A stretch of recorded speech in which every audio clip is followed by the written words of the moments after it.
heavy shots from Modestas. Oh! That was a sleeper. That's it. Oh, he's done it. He's done. The buzzer. Wow. Lights out in the city of lights. Declaring the winner by knockout, Modestas, the Baltic Gladiator, Bukauskas.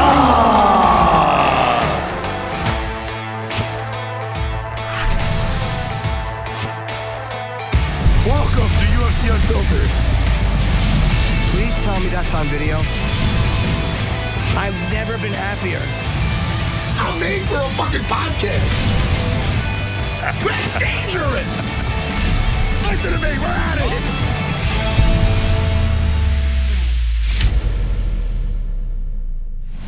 Welcome to UFC Unfiltered, a UFC and Fanatics production. Matt and I, I'm going to warn the audience right now. What? Matt and I are both, when I flew home this morning, so I take a little Dramamine when I fly. You're also very loopy. When did you get back from across the pond? Maybe it's, I got back last night. All right, so you still have it, yeah. But I planned on teaching in the morning, and that wasn't happening. Yeah. I was a mess, Jimmy. I don't know why it hit me so hard. It's a weird time difference. I'm in the same time zone I'm out of it, so. You know what I did? We got Modesto in the Modestas Bukauskas is our guest, and Kevin Iole as well. I want to tell you about my experiences. I had a great time. You did. I took care of me over there at the Mac, this Mike and his wife, Rachel. They were sweethearts. But, oh, my goodness, Jimmy, really quick, and we'll talk about it after. Yeah. I upgraded to first class on the way there. I did it at the gate. How'd you do it? You go to the gate, and you see if there's any spot. It cost me like $900. Oh, you paid. Okay, yeah. Oh, yeah, I fucking paid. But it's a lot cheaper if you could do it at the gate, because they didn't get me to. How good did it feel when they said they had it available? Oh, dude, I beat out two people that came right after me that tried to get it. It felt great, and it was the best experience. It was such a great flight out there. They brought me pesto with shells and pesto. It was delicious. Jimmy, I took a nap. Jimmy, then on the way back, I tried to do the same thing. It didn't work. No. So I fell asleep, right? I get woken up because you have to have the seat straight up, right? Yes, you do. And that bring the meals. Yep. They didn't wake me up. I get woken up by her pulling it and pulling me forward. Like, ugh. I'm like, what the fuck? So that's my experience. I get woken up by the lady, the stewardess. I know they call flight. I'm calling her a stewardess. Right. I didn't like her. She presses the button and she's over me, and that's how I get woken up. But wait, how far into the flight were you? That was when they get breakfast or whatever it is. Why would she wake you for that? She should have woke me. I had my sunglasses on. Hey, listen, we're going to get more into this. I'm annoyed for you. What airline? Let me ask you. What airline? It was Aer Lingus. And the first class experience was beautiful. But, god darn, man. Language. Let's get Modesto in here, man. He's got to be happy.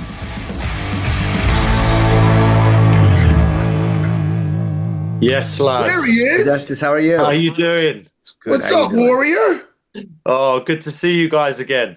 You got to be on cloud nine, Modesto. I mean, come on. What a performance. Oh, thank you so much, mate. Yeah.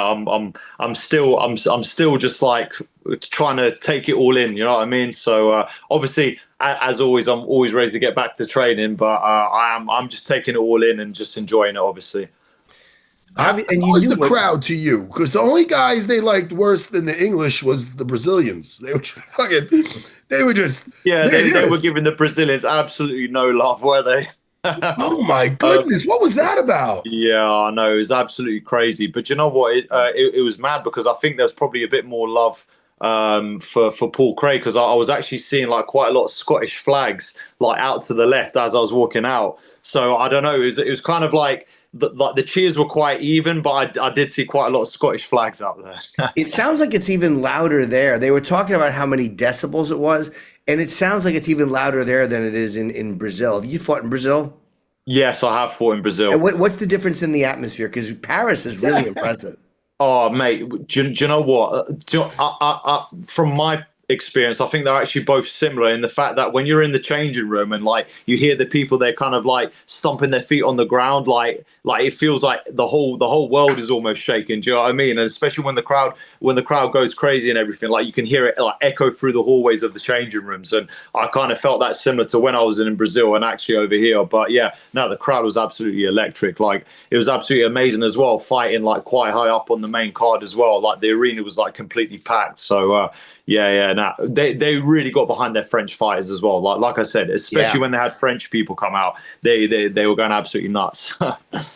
Now, with Paul Craig, were you doing a ton of submission defense? Not you didn't need it, but were you stressing that in the camp? A lot of yeah, I was actually. What I was looking to do, like especially with like my training partners and my coaches, was just trying to negate him to be able to, like, for example, his favorite submissions, obviously we did do like kind of late stage defenses as well, but we're kind of working just to negate him like being able to move my hands and trap my arms, because he, like, especially I felt in the clinch, he's got a really tight lock. Like when he gets an overhook, like it is really hard to get out of that. And especially he does a thing, like even one of my coaches was telling me, like when he grabs like the wrist, like he holds it on the glove, like a lot of people find it hard, like they're tempted to pull out, but that's exactly what he wants, because he wants to create that space to drive that leg over. So during this camp, it was all about keeping like heavy pressure onto him. And obviously at that point, I was just trying to stay calm and actually just land strikes, because obviously it's hard for you to set things up when you're getting hit in the face, but also making sure my elbows were tight and my base was low, because I didn't want him to sweep me. And I wanted to make sure that obviously I didn't give him an opening where I'm like lifting one arm back. Like I remember against Nikita Krylov, like he was raining down ground and pound and literally just pulled his arm back. And that's all Paul Craig needed to take that 1 second to just lift his leg over. So, obviously it was a lot of emphasis on submission defense, but it's also an emphasis on being confident with my own abilities on the ground. So, and I was lucky that, I was able to show on fight night. This stint in the UFC has been much different. The first one, 1-3, and then this one, 6-1. Really a huge difference. What happened? I mean, we might have asked you last time, and my memory is terrible. Was there an adjustment you made, or was there something that was different when you came back? I think I was sort of making, like there was very evident adjustments that happened like straight after the injury, like in terms of mindset, in terms of just trying to improve my overall skill set as a whole, trying to be even more sort of critical of myself as well, like to really like look deep down and just see like what areas do I need to work on. But it was all like, I feel like, especially in the second run, it was incrementally improving things as I went along. Like certain fights showed certain things that I needed to work on. And it's funny because, of course, the technical side is a massive part of it, and, having a good game plan and strategy and stuff like this. But I think a lot of it was to do with my mind and the way that I was conducting myself outside of the cage. I took a lot of inspiration from Tom Aspinall, being the heavyweight champion of the world. He does everything properly. He makes sure that his recovery is on point. He makes sure that he's not drinking, that he's doing all the appropriate things in his camp, like in and around, like even just being a family man, like, like really taking care of his family and his wife, and just like those, it's weird to think that those sort of things would like make a difference. But I feel like in terms of everything, like, and everything's geared toward, like, when I'm in training, all my coaches are trying to help me with, like I say, like very nuanced like things, like especially in this fight with Paul Craig, like working on obviously negating all of his attacks and stuff like this. But I'm in camp, I'm just like really dialed in, really focused. My diet is on point, my sleep is on point. Like I say, my training is all geared to like specific things that I need to work on for each fight, and also training with heavyweights. I mean, now I'm training with like a lot of big bodies, a lot of like high level athletes, and I think that's really paid dividends. And I know every single camp I'll have another little like small thing that I need to work on. It's funny because I was watching a YouTube video about Ioli Prohaska in his fight before Jamal Hill. They said that the main thing that he was working on was his head movement. It's like a very small thing, but it showed massively in his fight. So I guess you could say for me, it was all about having a good offense, like with my punches on the floor. That was a big part of my camp. And obviously like working on my defenses to make sure that he couldn't get anything going. So yeah, I feel like every single fight I'm just slowly building, and there'll be something else new that I'm going to be working on to help me prepare for the next fight. And it just slowly adds up. Do you know what I mean? It's like marginal gains every single time. Let me ask you. So so you won after you were let go, you had 2 wins outside and then you got right back? Yeah. On short notice, yeah. So how did it feel then? I mean, we could talk about it now. It's like when Jimmy used to bring up when I was fat. Like, we could talk about it now because I have abs. It's not bad if I was still fat. Anyway, you look. How were you when you like the mentality of like, was it like I had my shot and I blew it, or was it just, you know what? I know this isn't me. This isn't my destiny. Let me get back in there. And I mean, where was the mentality when we were let go? Yeah. So, I mean, obviously it was very dark times. I think I've explained it before, but essentially when I was working my way back, it's just seeing, like I say, the loss of followers on Instagram, like, seeing people telling me that I was never going to come back, people telling me that my career was over and stuff like this. And also just in my head, like thinking, what kind of a crap story would it be if it just ended there? It's like, oh yeah, a Cage Warriors champion, defends his belt, gets to the UFC, gets cut, and then boom, story over. Like, that's a horrible story. Do you know what I mean? Like, and I thought, like, I'm such a young guy. Like, my legacy can't just be that I was a UFC fighter. I want to do more than that. Like, I truly felt in my heart that, and still now that I can be a UFC champion. So, obviously, it was just a case of, like, realistically, I was at the point where I want to prove all of my haters wrong and prove all my support right, So a lot of that fuel came from that burning desire to fully achieve, because I was still very young, I was only 27 when I got let go. So I'm like, I can still get back in there and, make a statement. My prime is only really right now, and the fact that I was able actually to turn it around quite quickly was a massive blessing as well. Because, sometimes it can take longer. You can take you 2 years or 3 years to get back to the UFC. So the fact that it happened and my opportunity came and I was ready for it in Australia, it was just like, it was like the roller coaster that was just continually going, essentially. I was just building off of that. So it was a lot of motivation to that. Basically, the story couldn't end there. And imagine looking back and seeing the story and seeing how amazing, like, the whole journey has been absolutely incredible from the actual injury to now. It's like, if I look at myself back then and now and like looking forward, it's like, I knew that's what I wanted. And I knew that I wanted to feel exactly the way that I'm feeling now about looking back at it. And that was a massive motivating factor for me. How much time did you, I think it was the Tyson Pedro fight was the first one back, right? Yeah. How much notice did you have for that fight? It was, I think, 2 weeks notice. Yeah, like, so I remember the weekend before. It's actually mad, like the story. So I was just training, staying in shape, you know what I mean, just doing just trying to improve and stuff like this. And I thought, I haven't been out in a long time, so me and my friend, who actually was cornering me in Australia, we both went on a night out, and we both got completely blacked out, wasted on a night out. And then literally I got back to training on the Monday, and then by the Wednesday I had the call that I was back in the UFC. So it was actually like pretty crazy how everything all turned out, because I was literally just training, just enjoying, like, getting better, and then hoping for that call to come. And then yeah, we decided to go on a night out, and then it's like, oh, hey, Wednesday. And then 2 weeks later, I'm going to Perth, Australia. So yeah, it was crazy. The advantage of staying in shape too, of staying in shape in between fights, is that you were able to do that. That's what I was thinking of when you were talking. Like, you're so lucky you had been working out and were already in good shape, because you were able to take the fight on 2 weeks' notice. Well, already in my head, I was thinking, I was looking at the cards that were coming up, and I thought, I just come off of 2 wins back to back. I just won the Cage Warriors belt back. I'm like, potentially this could happen. So that was always my thought process in my head and my dad's head. He's like, listen, when the opportunity comes, we just got to be ready for it. So we're just going to train now.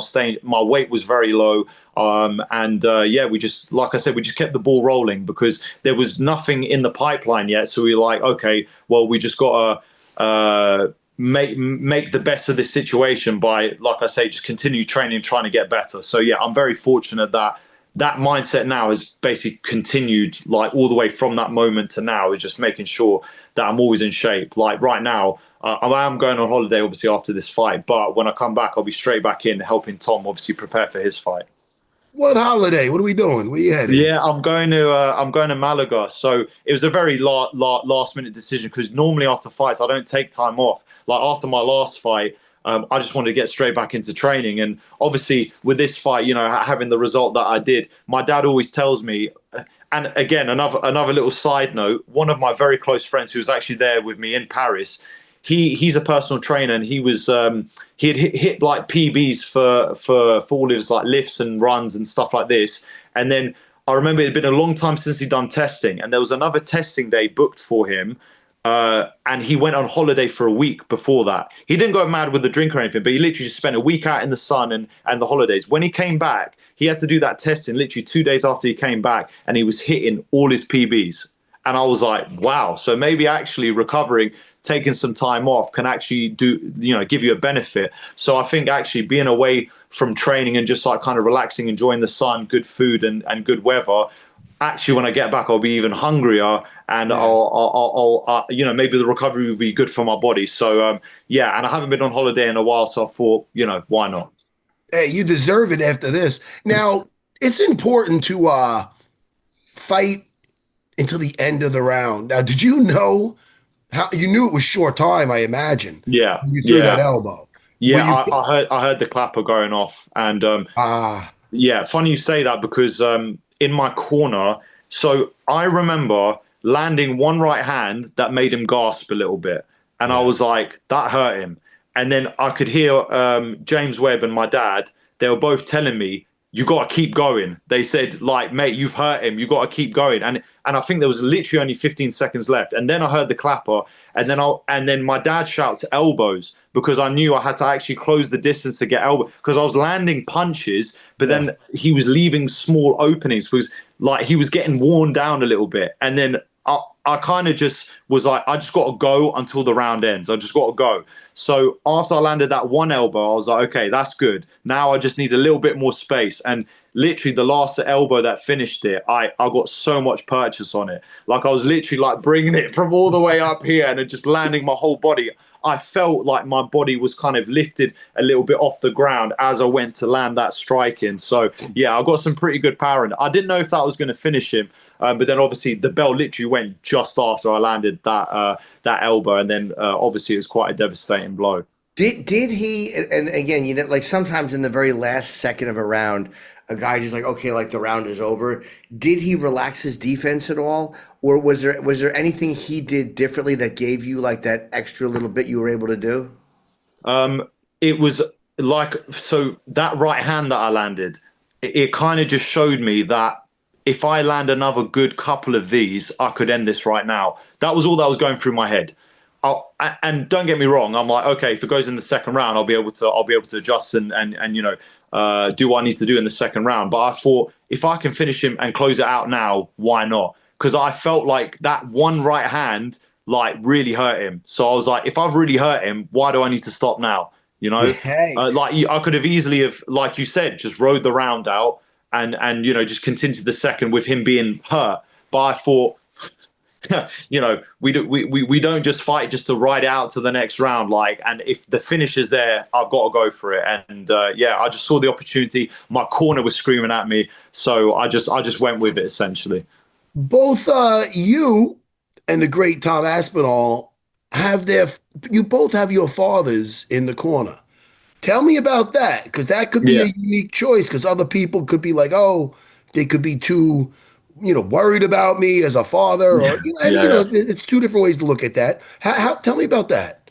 Yeah, so it's crazy because there's a lot of similarities that I see between Tom and Andy, and then obviously myself and my dad. Like, even when we're around each other and my dad's come up to Manchester sometimes to come up for training, I just see we're always like exchanging ideas, and we realize that a lot of things that we're thinking and that we're saying are like exactly the same. The way that Andy wants to conduct obviously Tom's training is very similar to how my dad wants to conduct my training. And their relationship, like I say, is exactly the same with mine and my dad. Like, we joke around all the time, but when it comes to being serious, we're obviously serious at the right times. And it's funny because both of them have seemed to sort of separate the father and son side, obviously, when we're going into the cage, and, you know, kind of like a coach and a student, and just wanting the best for them.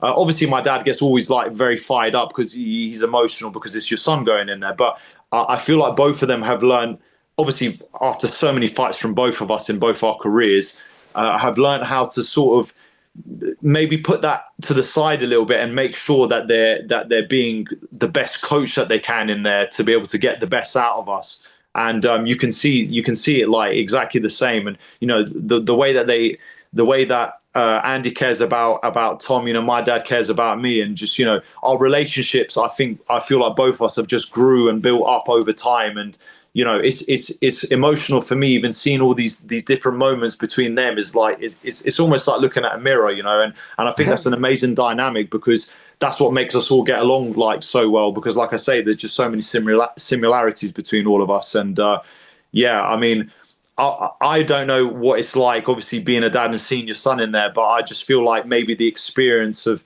the time of like coaching us and knowing what we're good at and knowing what our strengths are, and, you know, always being critical to see what we need to improve on, it just I think that sort of helps them sort of handle all of this situation a lot better. And obviously, but Andy knows how good Tom is, and my dad knows how good I am. So essentially, they both just want their sons to show how good they are. And yeah, so I guess that's what makes the dynamic so special.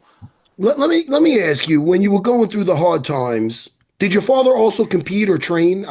Or yes, so he competed in no holds barred. Yeah, so it was like proper, like, you know, barely any rules. Like, the gloves were like plastic bags. You know, okay. it was at the point where, before the UFC had come along, and the sport was just becoming like, you know, it sort of stemmed from sambo, and then the sport was just coming along. So, you know, my dad, like I say, was fighting in gi with no gloves. There was allowed knee, elbow strike. Like, I remember one video seeing him, like, he won a competition where he literally grabbed the guy's gi and kneed him in the chest, and the guy was unconscious for about 20 minutes. Like, it was mad. Like, imagine, like, full on grabbing someone's gi and kneeing someone, like, all of that, like, pulling them into it. Like, it was absolutely insane. So yeah, obviously he had experience from that, and, you know, he developed his own style, and then his style then basically translated onto me. You know, and he also did karate as well, and, you know, he went to the army and stuff like this. So it was basically a whole load of life experiences that basically brought his martial arts together, that then translated onto me. So what was he saying to you in those dark times? Like, you know, because he knows, obviously he knows what you're capable of, you know, and you've been showing it lately. So when you're going through that, I'm just trying to picture, because my kid competes, like, what did he say to you to be like, look, to keep your head up and to keep going? Or did he say, son, this ain't for you, get a real... No, I know he didn't say that. Oh, that's funny. Do you know what? He's always believed that a lot of times, actually, and even still to this day, he probably believes in me more than I believe in myself. Like, and sometimes he gets frustrated because he's like, Modestas, you've got to actually believe, like, how good you are, like, because I can see it, so I don't know why you don't see it, you know. So, and that fact is also why, especially during that hard time, I mean, I remember when I got the call when I got cut, and you know, obviously I had to tell my dad, and I was in tears. The first thing he said to me was like, well, we just got to train harder. I was like, do you know what I mean? It was almost like a little bit of tough. Obviously, don't get me wrong, like, he comforted me and stuff like this, but and he saw us upset, but, like, he was almost like, I know you're way better than this, so don't worry. We're just going to get back into training. You're going to get back there. And he knew that I was young as well, so he knew that I still had many years left in the game. And you know, my dad's not a quitter, and neither am I. So yeah, he was just he was emotional, because obviously he just didn't want to see his son being hurt. And sometimes he just asked God, like, why does this have to happen to my son? Why does he have to go through this? But at the same time, he knows my abilities, and he's like, all we got to do is show it, Modestas. Trust me, we're going to get back. So his belief just kind of blends over and radiates onto me. And that's what kept me going. I mean, if it wasn't for him, I definitely wouldn't be here where I am today. He has to be on cloud 9 also right now. Yeah, 100%. Obviously, he was very happy that I got the finish. But again, at the same time, being a head coach, he was also critical of a couple of things, which I completely agree. I completely agree with him because I should have let my kicks go a little bit more. And I was just feeling my way into the fight. And, he was obviously a bit annoyed. Why the hell did I go from a blitz straight into a clinch right where the guy wanted it? Right. So, there's a couple of things from a technical standpoint. He's like, I know, like we were practicing front kicks all during training camp. Why didn't you throw more front kicks and stuff like this? And so he's just trying to unlock, like I say, he's trying to figure out the pieces to unlock my skill set. But of course, he was very happy with the finish. Like, as a dad, he was just like, do you know what? He was very happy with those parts of the game that we were working on. They came to fruition, like the ground and pound work that we were doing. Like all of that basically came into play on the ground. That's why I felt so comfortable there from all the training that we did. So he was almost like a bit of mixed reviews, but he's already thinking and plotting about how we can get better. But obviously, he's happy for me to enjoy this moment. But I know when we get back into training, it's like, all right, now we've got to improve still. Against a guy like Craig, are your thoughts different about throwing kicks? Even though you had been doing a lot of practicing on the ground, but he's so dangerous on the floor. Was there any like different philosophy about throwing kicks? Were you more hesitant for that reason? Like, was that in the back of your head? Well, I mean, as you saw in the fight, I was just trying to chop his legs up a little bit. I was just trying to throw some more leg kicks to basically soften up his legs. I mean, realistically, we were trying to look to land, because in training I was landing that southpaw front kick quite a lot. So it's just, against a good jiu-jitsu guy, you don't really want to give them an inch in any aspect. Like, I know obviously because he catches a lot of kicks. I believe. Against Johnny, obviously Johnny Walker then capitalized on that. But I've seen instances, like even against Barrio, like he was catching kicks. So maybe in the fight, like I was a little bit more hesitant because I didn't want that. That's why we were working a bit more like straight line kicks and stuff like this. But as the fight would have went on, like I said, I probably would have opened up a little bit more with that. And it probably would have been a good idea to throw more kicks just to throw him off a little bit. But I just knew my hands were better, so I kind of just went to that instead. So, like I said, these are all things that I'm going to be working on, obviously, going forward. We're partnered up with Fanatics. So if you could get an autograph from any athlete, dead or alive, who would it be? Athlete, dead or alive? That is a good one.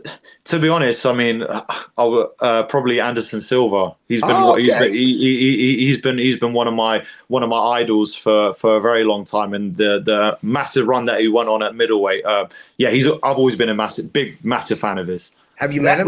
We didn't get that yet. That's a good one.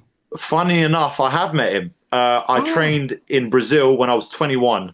And I remember I was sparring Rafael Cavalcante. I was only 21 at the time, so I was really raw and young. But I was just doing boxing with him. And I remember at the beginning, Anderson was in the corner, like giving Rafael advice. And then as the rounds went on, obviously, you could see I had some talent. He started giving me advice as well, like in English. But it's because my dad was in the corner. But then he started giving me advice. And we actually have a photo together, all three of us. So I thought that was pretty special. That was a really cool moment for awesome, me. Yeah. Hey, man, congratulations, buddy. Great fight. Thank you. Everybody loves a comeback story. Your story's still being written, man. And everybody loves a comeback. And what a hell of a one you had or having. Oh, mate, I really appreciate that. And as always, I absolutely love talking to you guys. So thank you so much. Thanks. And, enjoyed training with Tom. We love Tom, too. So good luck in the fight for Tom against Cyril Gahn coming up. So. Oh, thank you so much, mate. Honestly, big love to you guys. Love chatting to you. Enjoy your holiday, man. You deserve it. Yeah, have a good trip. Thank you so much, guys. You have an absolutely amazing day, yeah? Take care, guys. Thank you so much. All right, Warrior.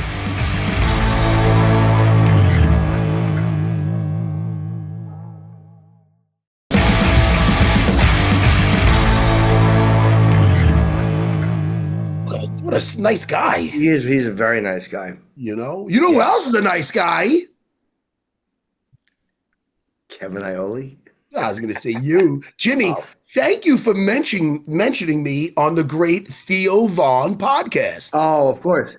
Listen to me. I was just watching that little mini documentary on you, and I liked it very much. Oh, thanks. I want to appreciate talk about that. I was just giving Jimmy props. He was just on the great Theo Vaughn's podcast, who's very popular. He's The great. kid- that. Of course. Did he mention you? What's that? Did he mention you? Of course. That's why I'm bringing it up. Hey, how are you, Kevin? I'm doing great. How's the retirement life? You know, every day I wake up and I think, what do I got to do today for work? Right? I'm still thinking of, and I freaking hate Twitter. And so when I'm watching the fights, like my instinct is to right away to tweet, and then I said, no, try not to do it. You can still do that just to just play. It doesn't have to be like you don't have to clock in to do it. Yeah, I just do it. The only reason I say no is because so much Twitter is like a cesspool, right? And you get all yeah. And so I don't want to engage those people. Like good people, the majority of people I don't mind, but those ones are the ones that I'm. Yeah, I only do a couple. Like I threw a couple out there during Paris. What made you want to retire? Like, I'm 65 is not, you could have gone on for years after that. You're not beyond where you're still able to do it really well. Did you just get sick of it, or were there things you wanted that you couldn't do? I love it. Like if it was just writing, like I would still be doing it. But like especially boxing, like because I've done both of them. Boxing became a situation where getting access was really becoming a lot harder. And here's a sport that's in trouble. Really losing, ground to every major sport out there. And they're making it difficult for media who's covered them for a long time to get access to it. And I just kind of felt like, and then Google changed the algorithm too in 2025. So 2024, I had a great year, both traffic-wise, financially, everything went good. 2025, they changed the way the traffic worked, and so it made a small site like mine very difficult to get the numbers up to where you wanted them. So let me ask you too, you're talking about boxing being difficult. I don't watch it anymore. I used to watch it, and I'm looking at your first major bout that you, I guess, covered was Holmes, Ronaldo Snipes. And Holmes I always thought was a very underrated champ because he was following Ali. He was kind of, I guess, a little abrasive and he wasn't loved. Like in baseball terms, he was like Eddie Murray. He was like one of these guys who's great, but he just wasn't loved. Do you think that he's kind of treated fairly in hindsight, or do you think he's not recognized? Jim, I think so, because when you look at Larry Holmes's record and where people put him in history right now, I think he's considered probably the third greatest heavyweight of all time. Maybe the second by some people, but he is certainly a top five. There's nobody that I know that has covered boxing, that knows the history of boxing, that has Larry Holmes anywhere lower than fifth all time. Okay. And so I think, the problem he had was you were coming after Muhammad Ali, who was the most popular athlete in the history of sports, right? I mean, for those of you who did not live in the 1960s and 1970s, you can't understand what it was like. But it was like you take, Michael Jordan at his peak, whatever. Ali was way beyond that. He was the most recognizable person in the world, even more than the Pope and the presidents and everything else. And so Larry Holmes comes after him. And on top of that, Jim, Larry had to beat him in a fight, which never should have happened. Yeah. And Larry pummels him, and everybody was rooting for Ali, and so Larry became the villain. But Larry was a great fighter and a good dude. And so I think now he's finally gotten the recognition that he deserves. And just to follow up on that, didn't Larry kind of not take it easy, but really try not to hurt him until I think it was the 10th round, I'm going to think, where he finally had to just to get the fight stopped? Well, he was hurting him. He was beating him up pretty bad throughout the fight. But, he turned in the 10th round to the referee and says, "What do you want me to do?" And the referee said, "Fight." He hit him and turned back around and said, "What do you want me to do?" They were former sparring partners. They were friends. And he knew who Ali was, right? He did not want to do that to Muhammad Ali. He did not want to be the guy that, pummeled Muhammad Ali. But he did what he had to do. And I think, he honored Ali by fighting the right way, right? You don't baby and take it easy on him and act like, Ali signed a fight. They were paid millions of dollars. So he fought him. Yeah. He was also shitting on Mike Tyson a lot when he seemed like a little bit of a hater, Larry. Oh man, when they bring up Mike Tyson, he'd be like, "Oh, he wouldn't last with the heavyweights of old." Joe Frazier loved beating up guys like that, and George Foreman was too strong. Oh, there's a clip of him just shitting all over Mike Tyson. So he Well, seemed like a little bit of a hater. He seemed a little arrogant, but well, Tyson beat him. Matt, I'll say this. I think if Larry and Mike did fight, and Mike won the fight by fourth round knockout, Larry was 39 or 40 years old when Yeah. they fought. Mike was in his prime. I think if they had both been in their prime when they fought, Larry wins the fight pretty convincingly, right? that's I don't interesting. think Mike would have had, the ability to put Larry away. I think he put him away because Larry wasn't Larry at that point. But Larry got a raw deal a lot of his career because Don King and he had a lot of issues, and Yeah. so he had some, he dealt with that, and of course Mike was Don King's guy. So I think there was more to the Larry Holmes saga than just what you saw on the surface. And you think that he had that notorious, like that baseball bat jab. You think that would have kind of kept Tyson back, and that would have been why you would have picked Holmes to win it? Larry had, to my mind, Larry might have had the greatest jab in the history of boxing, right? I mean, of all divisions. I mean, it was an unbelievable jab. George Foreman's jab was not as quick, but it was, especially George Foreman in the second go round, was a really powerful thudding, almost a power punch jab, right? Larry's could hurt you, but it would keep you off balance. It would keep you at distance. It would move you where he wanted to move you. And I don't think Mike, if you look at Mike's career, and I say I love Mike, and I say this in all due respect to Mike, Mike lost most of his big fights. If you look at the best fighters he fought, he lost most of them. And I think Larry and Lennox Lewis and Holyfield are the three that you look at and you say, they would have been really, Lennox, of course, knocked Mike out. Holyfield beat him. Those are the guys that, their styles, the best ones, that they were giving a lot of trouble. And Dana and TKO, they're making this entrance into boxing with Canelo-Crawford. I don't know much about boxing anymore. It's funny, what you said was so right. I've only watched MMA, and I don't know what turned me against boxing. I think it was so much, like you said, the lack of access. For me, it wasn't lack of access.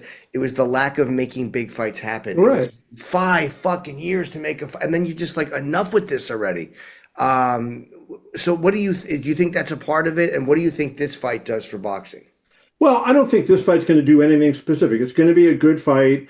It's two of the best guys in the world. If this becomes a regular occurrence, and we don't have to wait till Canelo's, at the end of the line and Crawford's at the end of the line, and we get the guys fighting in their prime, then I think it makes a difference. Boxing is a phenomenal sport done correctly, right? And I think the Dana White way would work in boxing, right? Look at what the UFC does. Why are we talking about Paris when we have Noche coming up and we have this big fight coming up? We're talking about Paris because it was 11 finishes and 13 fights, and there were a lot of really evenly matched fights. Then you go to boxing, and too often on the undercard, all you get is, appearance fights where the promoters' stars are getting easy wins over helpless guys, and then sometimes you get the fight you want in the main event, sometimes you don't. If Dana can go in there and change that and get the narrative, and I don't know that he can do this, right? I mean, I have a lot of faith in Dana's ability, but this is really freaking hard to go out there and say, we are going to get the best guys to fight the best guys. And it doesn't mean that they have to fight when they're at the end of their career. Let's fight early, because if you have a good fight, you can fight again. I think boxing can come back under that circumstance. But if you don't get that circumstance and you just get occasional good fights, it's going to be tough. Does boxing lose something? Like when you look at because boxing, and these guys were they're such devastating fighters. There's something about the heavyweight champion. It's just, but now in comparison with UFC, they're still very good fighters, but people always know, like, wow, in a cage, a guy could, it's almost removed the air of invincibility that boxers have. Do you think that MMA has contributed at all to boxing not being what it was, or is it purely their own making? Well, I think it's their own making. MMA certainly has taken a lot of athletes from boxing, right? And so a lot of athletes that would have been in boxing before are now competing in MMA, and especially in the heavyweights, where in both MMA and boxing, there's a sparse field of quality heavyweights, right? You were talking about Larry Holmes before, and you go in the era of the 70s, 80s, and 90s, and you think of the unbelievable heavyweights that were there.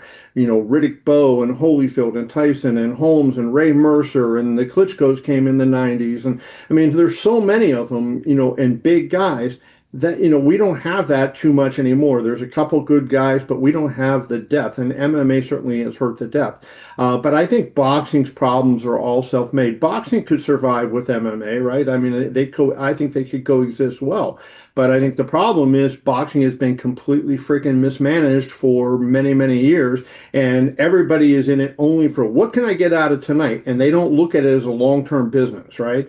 And I think Matt would know this. UFC looks at it as a long-term business. They don't say, "Hey, I want to put Matt Serra against GSP tonight," and then forget about what happens to Matt Serra and forget about what happens to GSP later. They build storylines and they try to make it a business so it's ongoing, not just a couple of nights a year. Boxing has always been, in my lifetime, and I shouldn't say always been, it hasn't always been that way, but during my lifetime, it has mostly been those kind of events.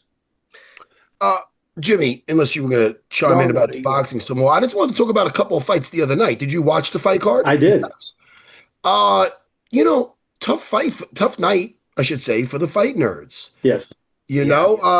I'll tell you, Saint Denis, I love that freaking fight. I thought he fought such a smart fight, the way he made Rufy respect his stand-up. Those high kicks were coming, the strikes were he made him respect it enough to set up the shot, and even if the shot didn't finish, it would close the distance, get him to the cage, and there seemed to be some more than one complaining by, it looked like it was just annoying Rufy that he started just complaining more and more to the ref, which is not a good sign to help. And Caio did as well. I thought what we saw there was two complete fighters in Saint Denis and Imavov, and we saw two guys that were more one-dimensional fighters in Caio and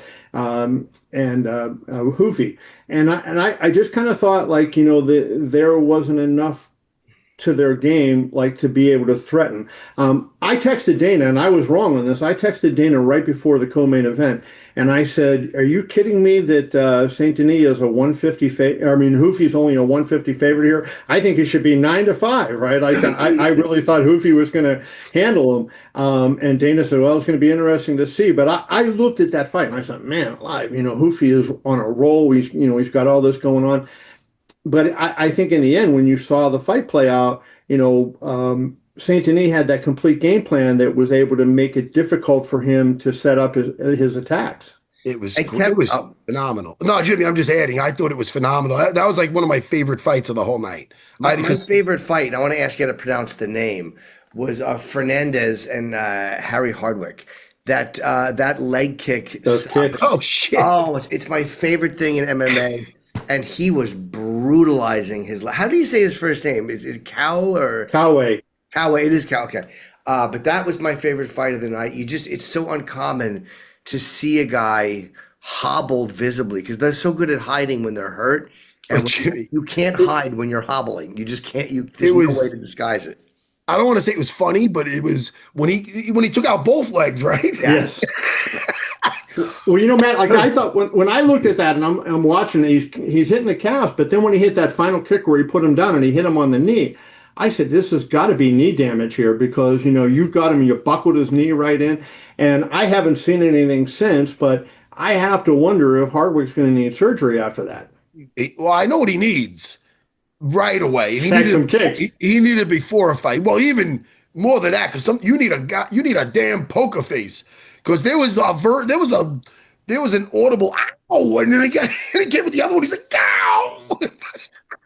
Listen, I could laugh because I was in there. It was almost comical because when he hit the one, it's like, oh no, then he hit the other one. It was the same exact ow, and then he just goes, It was, guys, I'm a little jet lagged, but I was dying. I But was he like, was also, you're right, but there was also the point too, like he was for a while he was hanging in there for a few kicks, and he was trying to like smile and laugh it off, and then he got hit again, and he just couldn't stand up, and you're like, he's in deep shit. so it was rough, Jimmy. Like when you look at what what was he think? What was his game plan? Because he didn't switch stances after the one leg was getting beat up. Like he did nothing that said to me he didn't check any kicks. Like what was he thinking? And did he? I know he was a late replacement, but did he look at all at what Fernandez was known for? Because we knew that Cowboy Fernandez had great kicks. If we knew it, he damn well should have known it. And I'm not sure what his thought process was. I'm pretty sure it was after the third kick, never take a last minute fight ever again. It was a hard, listen to me. Yeah, it was a rough one. I have PTSD from that fight. I'm just like, I mean, dude, that's a rough one to get over, but listen, if he's a true fighter, they're going to give him another shot if he took this last second. So hopefully, he blocks those kicks. Woo! And getting back to Hoofy. I thought he blocked one. Yeah, he blocked one. Yeah, one, listen. I mean, not the ones that count, though. No. Hoofy, a lot of the grapplers in the division are going to look at this fight and say, all right, I know he's got 11 knockouts out of 13 fights, but if I can get the blood pumping in those muscles, I could take a page out of Saint Denis' book, It's interesting. Like I thought after the main event, as I thought of what happened to Hoofy, what happened to Bahalio, then I look ahead to Noche, and in the main event we have another fighting nerd guy there, and Diego Lopez is a legit fighter. I mean, this guy is really good, and I look at it and I go, do I now end up betting on Lopez after what I saw the other day? I know everybody's different, even though they're on a team. They're all different with different styles, but there's one common thread that runs between them, and that's their striking ability. And Diego can strike, but Diego also can wrestle and grapple. And boy, I'll tell you what, Jean Silva is a hell of a fighter. But that fight on the card on Saturday got me wondering about what he's going to do. He did sub Bryce Mitchell though. Yes, he did. I mean, he is. I think he's competent on the ground. It seemed like he wanted to. Also, Imavov, how good did Nasruddin Imavov? I mean, everything he did worked. He was precision striking. I mean, he looked really, really dangerous. So, I mean, I guess we'll see what happens. What I was impressed with, what's that, Jimmy? What I was impressed with Nasruddin was, in his fight with Sean Strickland, he had a big output in the first round, and then he fell off hard. Yeah. So there was a big drop between the first round and the second round as far as with his output. So I'm like, all right. Is this Kyle Bahao's game plan to weather it early and then to look to get him out of there? But to Nasruddin's credit, he didn't get any worse. His energy and his output didn't get any lower. It stayed consistent to that second round. It did not fall off anymore. So I thought there might have been more of a decline, kind of like what we saw in the past. There wasn't. He stayed measured. The problem was, the difference is Sean Strickland is constantly in your face. After a big output round, the next round, he's right in your face again. It was the opposite. Nasruddin was still stalking Kyle. Kyle never got him on his back foot, ever. I mean, I can't remember, but in the Strickland fight, he had some issue, right, going into that fight. I don't remember exactly now what it was. But he had some issue going in. So hey, Strickland is a terrific fighter, and I'm not taking anything away from him. But I'm just saying, I don't know that we saw Imavov at his best in that fight. Well, he looked the best in his first round in that fight. He threw everything but the kitchen sink. Maybe it was the pacing, or again, Sean Strickland is an in-your-face type of fighter. So I don't know. Maybe he did make the corrections after that, he changed teams. Very measured. What'd you say? Sorry, He changed teams after that. Oh, interesting. Listen, I mean, whatever he did, props, because he did look like a world champion. That was a one-sided fight. That wasn't a fight where he was down. I felt unless you gave him possibly the fourth? I think it was the third round. You could have given Bahadur, possibly, but it was still argue. I mean, I was like, yo, I remember the 5th round came around. I'm like, he needs a stoppage. Yeah. I mean, and then he started putting himself in the fire a little more, but he still, I was losing those exchanges, most of them. I mean, props to Nasruddin, and I was expecting maybe with the Fighting Nerds, this game plan isn't working. By the 3rd round, let's switch it up to grappling or something else, where there didn't seem to be a plan B. From what I seen. I agree. That's what I said before. I agree with that, and I think that's something that I thought was a common thread between both he and Mauricio Hufi. So that makes me wonder about Jean Silva. And Jim noted that Silva was able to submit Bryce Mitchell, who was but I don't know that Bryce Mitchell was at the level of a fighter that these other guys are at, right? So to me, that's a little bit of a different issue. He's looking great in his new weight class, though. Yeah. Guys, one fight was good, yeah. Can I we have to talk about this fight really quick, man. Come on, Mason Jones versus Oki. Now, Oki almost had him out. I just like saying Oki.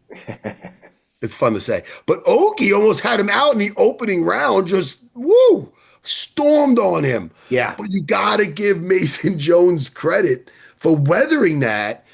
And then look, man, this guy took out Jeremy Stevens when he was in Iowa. He's a dog. Kevin, he came back. Yeah. And not only was he coming back with the strikes, I love his knee cuts. I love his passing on the ground and he's beating them up. Well, how about that throw that he had at the end, right? It just... He was getting stronger and stronger. That is a dog. When the going gets tough, he just starts. Did he drop Oki in the first, Matt, or the second? He dropped. I remember. I think at the end of the first, he dropped him, right? Yeah. Oki dropped him in the. It looked like it was going to be an early night for Oki. Right. Yeah. Early night for Oki, and then Mason Jones was like, no. You just woke me up. It's almost like he was just getting stronger and stronger, and he liked the madness. That was fun. Yeah. He's a fun guy, Mason Jones. I was really impressed. I thought he looked really good. I was really impressed with him. I was impressed with his win over Jeremy Stevens, especially given where it was, right? He's in Jeremy Stevens' hometown. Stevens is brought back to the UFC for this, headline this one fight, and Mason Jones goes in there and says, I don't give a crap, and, he fought a great fight, so he comes back out on this one and rallies after being behind. But, I think Mason Jones is an example of what I was saying before about what the UFC does that I wish boxing would do. They're giving these contenders, Mason Jones is a contender. They're giving them tough fights, so they grow. You get these guys in boxing, and far too often they give them, cupcake guys, so they don't have any growth. So their record looks good. They're 22-0 with 20 knockouts. But then the first time they fight somebody that has resistance and fight back, I think that's the genius. And you go back to, Joe Silva, Lorenzo, and Dana back in 2001. I think that's the genius of what they did. They looked and said, hey, we might have guys lose, but we're going to find real fighters in this. And I think that's the way you do it. And Mason Jones, I think, is a great example of that. Do you think boxing is in a way they are in love with the zero too much? Like they love an undefeated fighter. There's something about that. But that doesn't even hold the same mystique as it used to. Like it still does, like Hamzat and a few guys. But even now, no one really gives a shit if you've had a loss or two.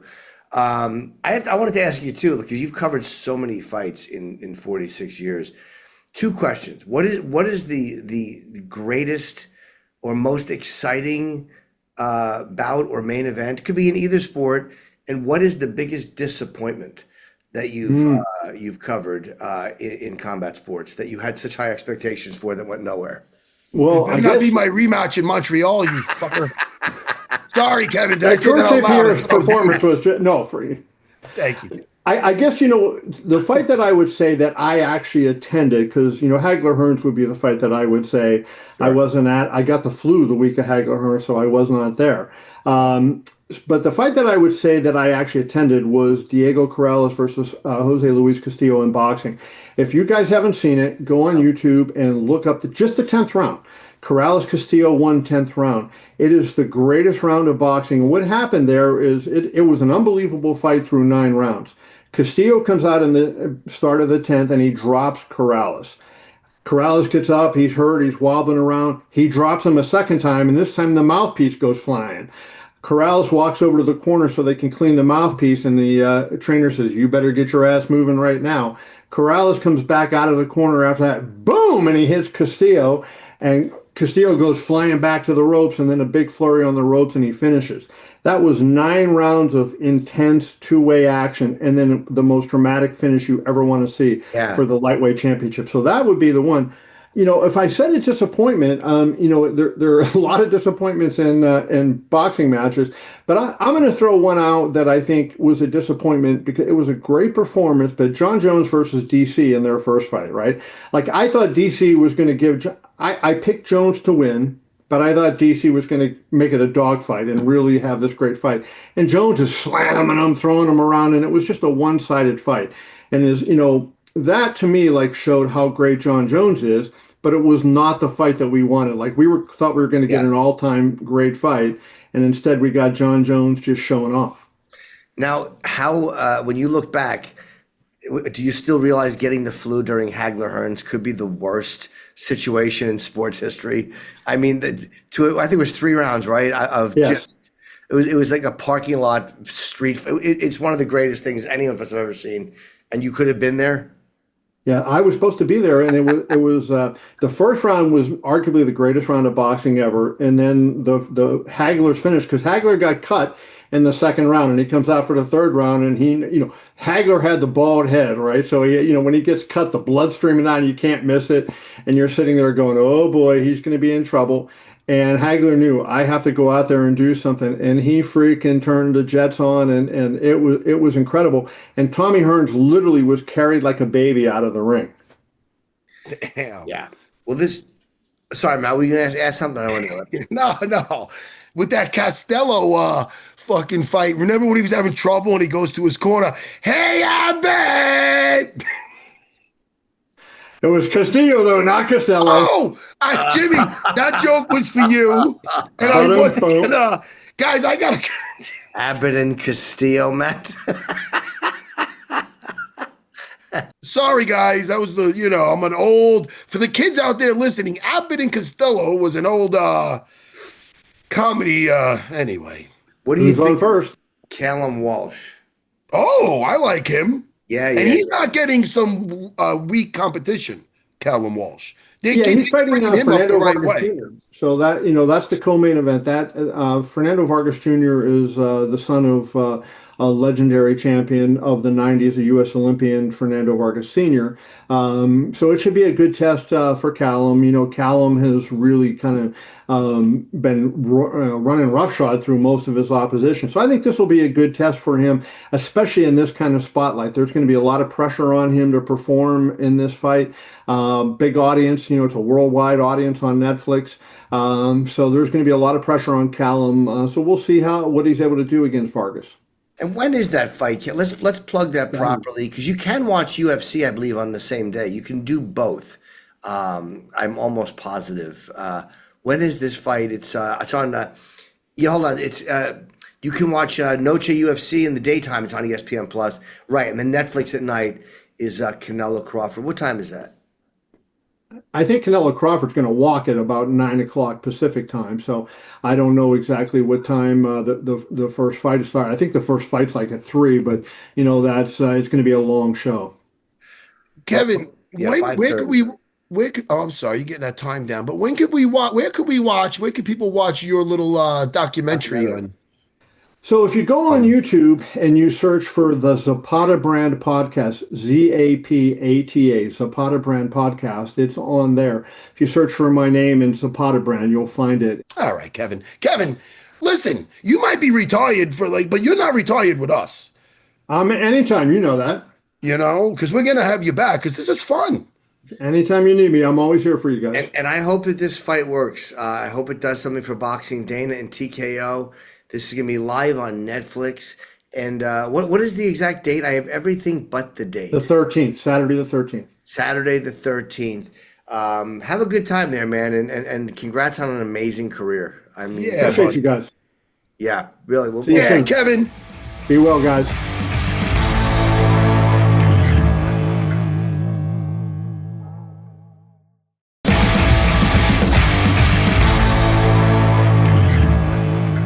On here, not on the golf course. You're not gonna find us there. Did he already leave? He already leave. He couldn't be out quick. He was. I lost them after the Abbott and Costello joke. Abbott and Costello. Jimmy. Besides, that would be my favorite moment of our entire time together on the show. He just wanted. If I wasn't a fighter, he would have been like, "You dolt, you fucking Jimmy." And first of all, I wasn't going to say anything, but you saw me smiling, and you're like, "I'm saying, Jimmy, I wasn't going to do it." No, I promised this podcast there will never be another. Hey, I bet it's just so good. The kids nowadays, they got to look that up. They're going to love that. That should be a clip that we use to promote this episode. That's the clip we should when you saw the joy drained from his face. No one knew what you were talking about. Dude, it was. Yeah, I think there might have been some silence, and he's looking. My favorite moment ever of doing this podcast, Jimmy. Hey, Jimmy. So listen, really quick. Yes. So hey, how about this? And I took a video of it. I didn't post it or nothing, but I might. Jimmy, so I'm at my friend's house, right? This Mike from the Mac over in Yorkshire. They had me out for a seminar, right? Seminar went great. We did a Q&A. I don't know if you saw on my Instagram, they gave me a gift, pizza slut. They gave me a shirt. You laughed, the shirt? Yeah, that was very funny. Thought it was a pizza. Oh, they're funny. They're good over there in England. I like them. They took care of me. And everybody said it together. You had the video, everybody said pizza slut. Yeah, man, we had a good time over dinner. That was in a pub. It was like 50 of us.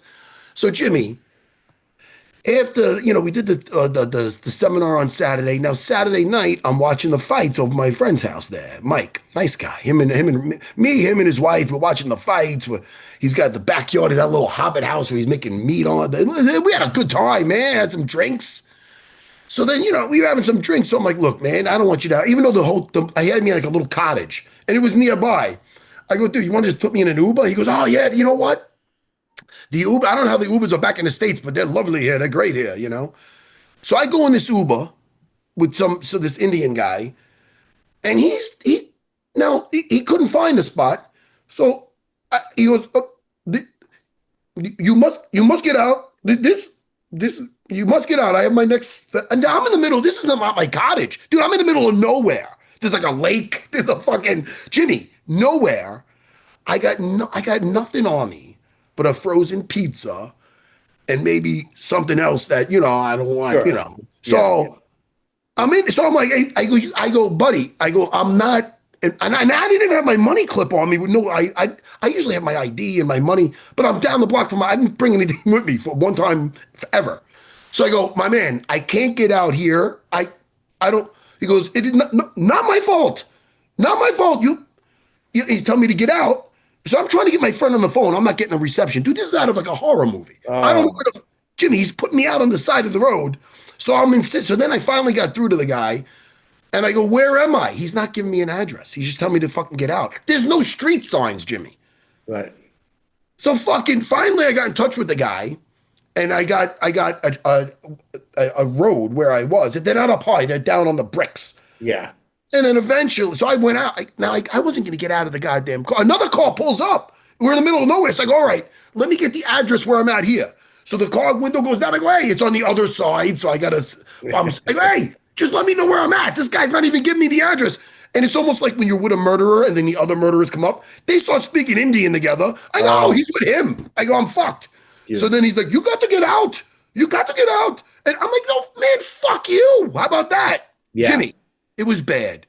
I hope you complain to Uber through the app. You should complain. No, he got his boss on the phone, and it was another Indian guy telling me, no, you're wrong. Did you book this? Did you book? And now, I would make a bigger of a stink if I wasn't sitting there with my frozen pizza and la. Sure. And I'm like, you know what? What if the cops come now? And I'm fucking, you know what I mean?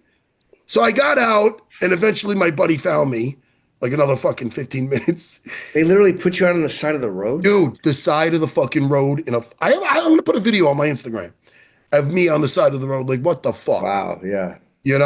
So my buddy found me, and he's such a nice guy. He's like, he's like, I hope this doesn't stop you from coming back again. This is so embarrassing. And I go, dude, you're a good guy. It's not your fault. But holy shit, I go, it makes for a decent story. So you were in a cottage? I mean, what am I going to do? Start knocking on houses' doors? It was midnight.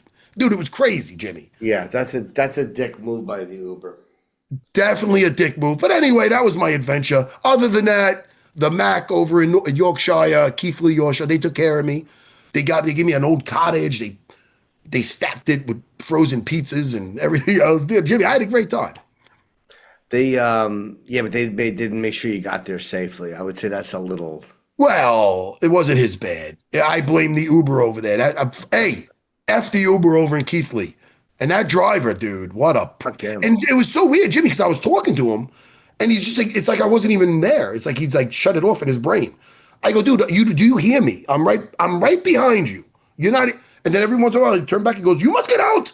I go, oh, you speak English. I go, what the fuck is happening? Jimmy, it was fucking bizarre. Yeah, it's one of those things where you should complain on the app and tell them what happened and make a big stink about it. Absolutely. You know what? Maybe when I put that post out there, I'll just be like the Uber. I mentioned in Keighley. Yeah. Just say Uber? Okay. Uber, like meaning you have the record in your app of who. Yeah, and I'll just say, hey, the Uber over in Keighley, Yorkshire is shite. Yes. But anyway, thank you to Michael and Rachel for being great hosts. And yeah, I'll probably be back there again. I think they had a good time, Jimmy, unless they were lying to me. Well, maybe it's a little combination of both. Well, that hurts. But on the road a lot coming up. I'm going to be in Fargo, Matt. I just wanted to plug that. I think it's it's not this Thursday. It's a week from this Thursday. I'll be in Fargo, North Dakota. And man, my gigs have been great. So check me out, my special. And I did do Theo's podcast. It's a really funny episode. And I loved it. Thank you, man. Thanks. It was really fun. Somebody sent me the clip. I didn't just watch it for this. I know. And I didn't just scroll through until I hear my voice. You talk about me. I wouldn't have done that. But I watched a lot of it. And somebody sent me a clip of you talking about your bestest friend in the world. That's not Colin Quinn. No. Not Louis C.K. No, the other guy. Matt Serra. Thank you, Jimmy. So yeah, Theo Von, huge podcast he has. That's great. And I'm and out of the comedians, my three favorite are Jim Norton. Oh, Matt. Shane Gillis. And I really enjoy Theo Von. I'm so happy Voss didn't make the list. Voss. I love his thing. What his father said to you, too much teeth. God. No, dude, you guys are brutal, man. It's the most barbaric. And Colin said it was godless. It was really funny. That was godless. And that's on Jim Norton Can't Save You. Yeah, that was a really funny moment. All right, well, we'll chat Wednesday. And what is? Oh, you saw that? You want to add that? He said Bud Abbott and Lou Costello didn't make the list. I like that he knows who they are. I know, but I like that he didn't just say Abbott and Costello. He said Bud Abbott and Lou Costello. Dude, now he's letting you know his comedy chops. He knows them. Jimmy, we have so much fun. Yes. If you want to check out the Matt Serra channel on YouTube, I do interviews, I do VR, and I do movie reactions. I have a good time. Yeah. I have a good time. Yes. Besides that, Jimmy, I'm going to see you in the next couple of days, and things are going to be improving around here. I'm having the UFC staff come over and get me a new microphone and just just get this a little bit more. So I need a new mic as well. I think either a mic. I'm going to talk to someone, a mic or a cord, because my mic keeps crapping out. I got to fix that. All right, we're battling. I'll talk to you soon. I'm glad you're back, Jimmy. You're the fucking best. Oh, cut it out. All right, hey man, 2 days. 2 days. We're hanging out again. All right. All right. And props to Nazadine, man. What a and Saint Benin, man. What a great night of fights. Great fights, man. Great fights. 2 days, Jimmy. See you, buddy. I'll see you then.